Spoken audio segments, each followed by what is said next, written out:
All right, so Dave Kittle wants to record a video about steroids and then call me out in the middle of the video. Guys, if you want to check it out, go to the Dave Kittle Show, find his latest video about steroids. You're going to see exactly what he's talking about.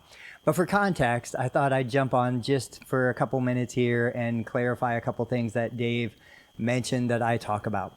So number one, when I look at my unique value proposition for my clinic, I almost never promote the fact that we're great therapists, the fact that we have this advanced education.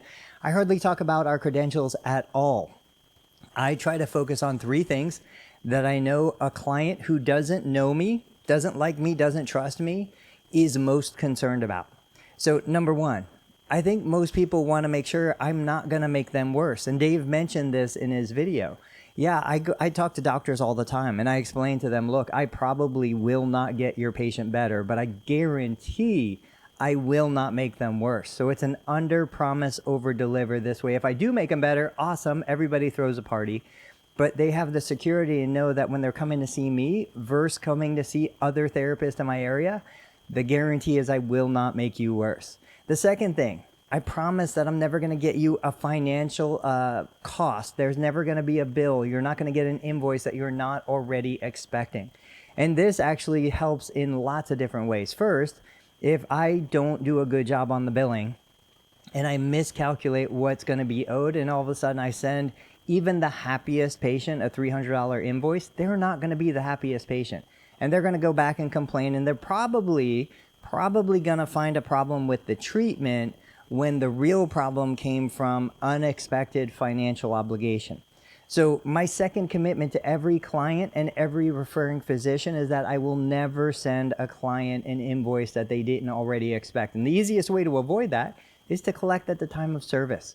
You know, even if I'm not sure what the patient allowed is going to be, I will estimate to the best of my ability and I will collect at the time of service, because I've never met a patient who wouldn't rather get a refund than an invoice.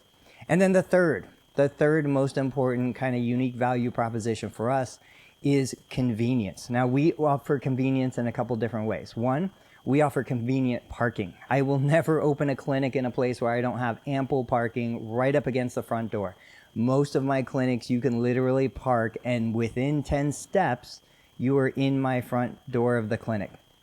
The other form of convenience is we can get you in almost any time within 24 hours. I'll come in on the weekends if somebody had a manipulation under anesthesia.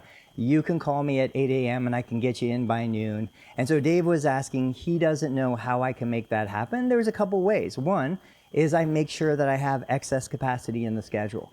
You know, so many clinics operate at 80, 90, 100% productivity. There's no way you can have excess capacity at that level. So I make sure that I always have excess capacity. And how do I do that?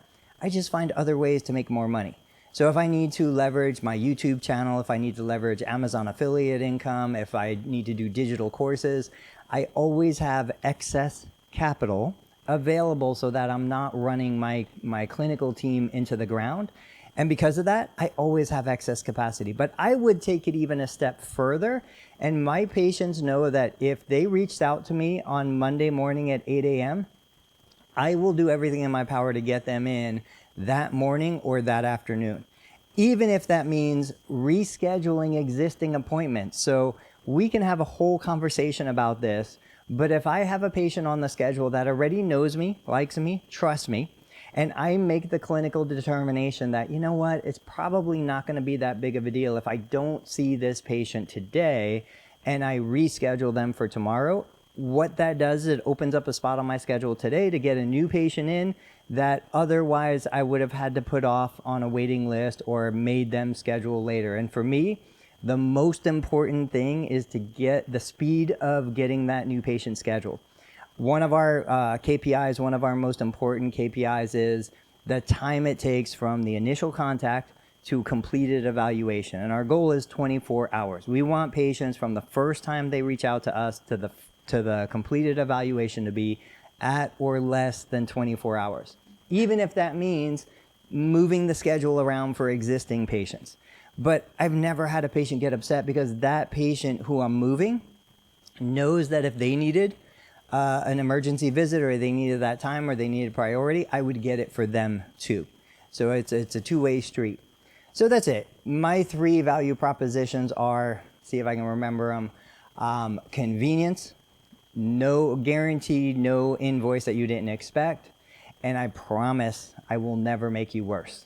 I hope that helps.